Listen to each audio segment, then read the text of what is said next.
Aparentemente a ciência descobriu como desligar o estresse. Tu, como quase todo mundo, deve sofrer algum nível de estresse, e se durante o vídeo tu for pensando, mas isso eu já faço e continuo estressado, calma aí que eu vou falar um negocinho sobre isso no final aí. Agora, editando o vídeo, eu me dei conta de que talvez eu mandei gente estressada se acalmar. Pior ideia do mundo. Esse joguinho é bem arriscado. Aqui no De Buenas a gente vai falar sobre muitas coisas, mas a ideia é sempre trazer uma conversa interessante e tu, no mínimo, vai sair daqui com algum papo bom pra tua roda de conversa aí. Vambora. O segredo tá aqui, ó. Se tu é estressado, relaxa. É só relaxar. Não tenho medo da morte. Tô zoando. Mas o que eu vou trazer pra vocês aqui hoje vai te soar estranho do mesmo jeito, tá bom? Tá bom. Trabalhar reduz o estresse. Mas não é qualquer tipo de trabalho, não, e também não é de qualquer jeito. E é aqui que tá o pulo do gato. Eu vi essa notícia aqui no The News, que é um jornalzinho aqui que eu gosto bastante de acompanhar, nessa específica reportagem aqui. E isso me levou a mergulhar em uns artigos científicos aí também, e vou trazer o resultado disso pra vocês aí. Uma reportagem que foi organizada pela Tramontina. Pois é. Corte rápido. O estresse é um problema crônico do nosso mundo, do nosso tempo, e a solução para isso tem um pouco a ver com abrir mão da escravidão às coisas deste tempo, porque analisando estatísticas de saúde mental, a gente vê que a nossa era não está funcionando tão bem assim, né? Quando a maioria das pessoas quer desestressar, acaba recorrendo a telas. Eu também faço isso, tu deve fazer também. Tu tá fazendo isso talvez agora, faz parte do processo, tá? Só que o nosso corpo, a nossa cabeça, não são feitos para isso. Então, alternativas, algumas bem específicas, acabam funcionando como se fossem um remédio. E eu não tô falando de chupeta, tá?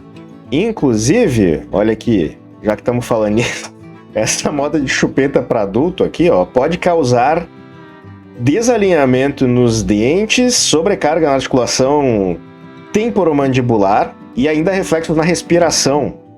Sem contar que é ridículo. Caso seja de interesse, eu vou deixar o link na descrição disso aqui também, assim como de todo o resto. Nessa reportagem aqui da Tramontina, no The News, a gente consegue encontrar o seguinte: atividades manuais, sem telas, inclusive com outras pessoas, funcionam muito bem. Consertar coisas, que é algo que eu gosto muito de fazer também, reduzir o estresse em até 45%, jardinagem em até 67%, e cozinhar em até 49%. É que tá o interesse da Tramontina com essa pesquisa, não é? Cozinhar. Mas talvez aquele teu amigo que diz que carpir um lote é terapêutico, bom, às vezes é mesmo. O meu pai é um que só descansa quando vai roçar o sítio, rachar uma lenha, cortar uma grama.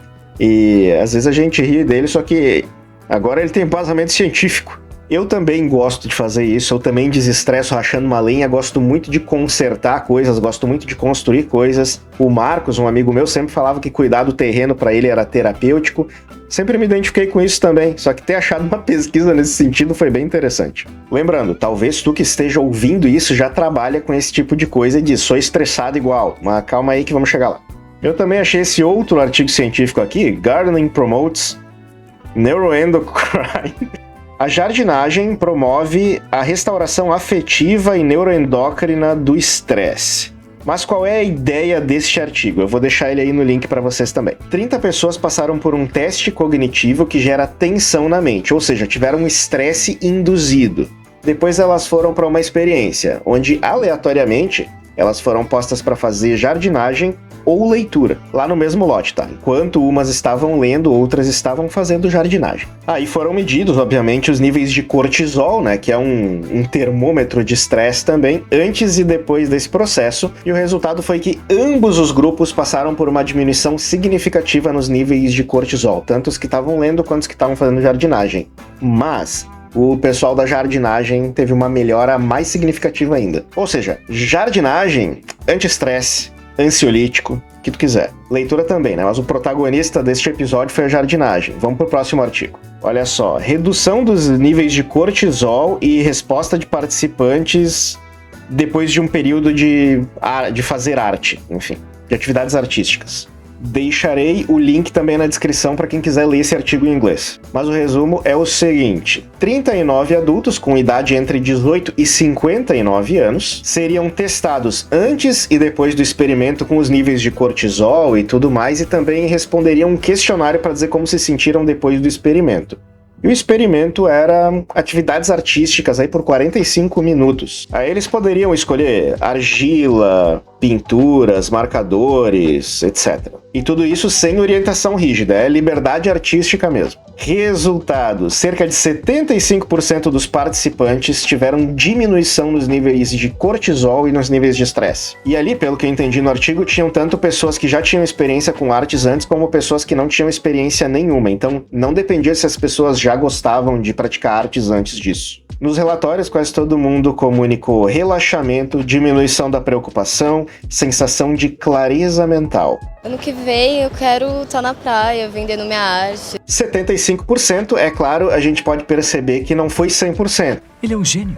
Então não funciona para todo mundo, mas grande maioria das pessoas aí tiveram uma diminuição do estresse, do cortisol, constatável em testes. Então assim, ó, isso aqui é ciência, isso aqui é estatística. É interessante, né? Porque essa coisa de trabalhos manuais, de jardinagem também, de mexer na terra, sabe? De mexer no mato, é uma coisa que tá no DNA do ser humano. Há milhares de anos o ser humano faz isso. Agora a sociedade tá deixando de fazer e entregando esse trabalho para as máquinas. Né? Existe uma ruptura aí. E nem tudo que cansa necessariamente faz mal. Porque trabalhar cansa, trabalhos manuais cansam, jardinagem cansa, ter que sair de casa para estar em contato com a natureza cansa, ler um livro também cansa. Mas nós somos uma sociedade que está fazendo de tudo para ter mais períodos de conforto, onde nós não precisamos passar trabalho com o nosso terreno, consertar uma coisa, fazer trabalhos manuais, fazer jardinagem. Ou a gente paga para outras pessoas fazerem, ou a gente tem máquinas que facilitam muito o trabalho, tornam ele o menor possível. E não tem nada de errado com isso, tá? Eu não tô no modo eremita, eu não sou um Quaker, sei lá. Geralmente a sabedoria mora no equilíbrio. Mas enfim, nós criamos uma sociedade onde a gente buscou o máximo de alternativas possível e continuamos buscando para ter mais conforto e poder passar menos trabalho, inclusive trabalhar com menos esforço. E aí depois a gente paga para fazer esforço depois do trabalho. Eu sei porque eu faço academia também. Mas é engraçado esse conceito, né? A gente faz de tudo para não ter que fazer força e depois paga para fazer. Já que a coisa tá assim, pelo menos um exercício a gente tem que fazer, né? E aqui é claro que eu tô generalizando, eu não tô citando as profissões que já demandam bastante esforço físico, porque isso ainda continua existindo, vocês sabem muito bem. Mas alguns diriam que essa aproximação do ser humano é até bíblica, né? Se a gente for pensar, o primeiro emprego do ser humano foi de jardineiro. Adão tinha que cuidar do jardim lá e tudo mais. E isso foi antes da queda, inclusive, antes do pecado ferrar tudo. O trabalho de jardinagem, por assim dizer, ou de cuidar do jardim, de cuidar da criação, teria sido um negócio que aconteceu antes do pecado ferrar as coisas. Então o trabalho, nesse sentido, fazia parte do mundo perfeito, de antes do pecado. Tomou, pois, o Senhor Deus ao homem e o colocou no jardim do Éden para o cultivar e o guardar. Então esse era o work aí, biblicamente. Agora, cada caso é um caso. Eu estava conversando com o meu irmão sobre descansos mentais do nosso trabalho. Meu irmão é psicólogo, no caso. E é claro que quem passa já o dia inteiro no trabalho braçal não vai descansar fazendo mais trabalho braçal em casa, geralmente. O ideal é nós procurarmos alguma coisa que não nos desgaste da mesma forma que o nosso trabalho desgasta. Nesse caso, faria mais sentido, talvez até a pessoa recorrer a uma tela e assistir uma série e ver um filme. Mas também ela poderia ler um livro, passar um tempo de qualidade com a família, qualquer coisa assim, né? Ou um hobby que de preferência não seja braçal ou não desgaste da mesma maneira que o trabalho do dia a dia desgasta. Ler desestressa, mas de repente se o teu trabalho todo dia é um trabalho mental, onde tu já tem que ler bastante, escrever bastante ou algo assim, talvez seja mais interessante se encontrar um hobby aí que não te desgaste da mesma forma que o teu trabalho. Eu gosto muito de artesanato, eu gosto de fazer móveis, eu gosto de construir umas coisinhas pra casa, de arrumar alguma coisa, pra mim é bem legal. E indo pra um outro aspecto, por exemplo, se o teu trabalho o dia inteiro é sozinho na frente de uma tela ou em um escritório, pode fazer muito sentido tu procurar tempo de qualidade com pessoas quando chegar em casa, em vez de recorrer a uma tela de novo, a um filme, a uma série ou algo assim. Ao passo em que, se tu trabalha o dia inteiro com pessoas, ouvindo pessoas, conversando como um psicólogo faz, talvez aí tu investir um pouquinho num tempo de solitude vá fazer sentido. E como o esforço é mais mental, muito provavelmente vai fazer ainda mais sentido essa questão do trabalho manual, do lúdico. Eu, por exemplo, desestresso muito quando tu dá aquela curtidinha aí, quando comenta, quando interage com a gente. Sério, dá uma moralzinha aí, continua com a gente, especialmente se estiver gostando da conversa. Mas uma coisa que eu acho importante por aqui e que é válida, pelo menos em alguma medida, em todos os casos, é considerar o fato de que o ser humano é um ser relacional. Ou seja, a gente não vive bem sozinho o tempo todo. Conviver, conversar, ter um tempo sem tela com outras pessoas, tudo isso é saúde. Com família, com amigos próximos, com o pessoal da igreja, com um grupo de interesse, não importa. E até serviço social, serviço voluntário, são alternativas bem interessantes, porque tem coisas, gente, que teoricamente nos cansam, mas que a gente sai revigorado. Passei muitos anos da minha vida servindo como voluntário na base da missão da qual eu faço parte, é uma das coisas pelas quais eu sou mais grato na minha vida.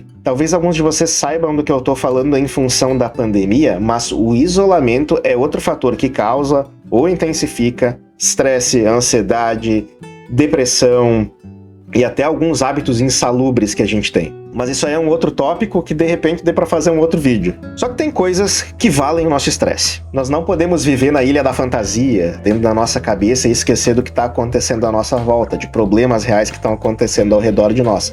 Nós não podemos viver isolados nesse sentido também. Um desses problemas que merecem a nossa atenção e que não podem sair da nossa atenção também tem a ver com telas e começa desde muito cedo. Os problemas da adultização infantil e da sexualização da criança que nós temos aqui no Brasil são um problema muito maior do que aquela polêmica toda com o Felca fez parecer. Confere aí no vídeo que está recomendado, ou aqui, não sei. Mas antes conta pra gente aí o que te desestressa, ou conta se tu pensou em alguma coisa nova através desse papo aqui. Valeu, fica com Deus, até logo mais.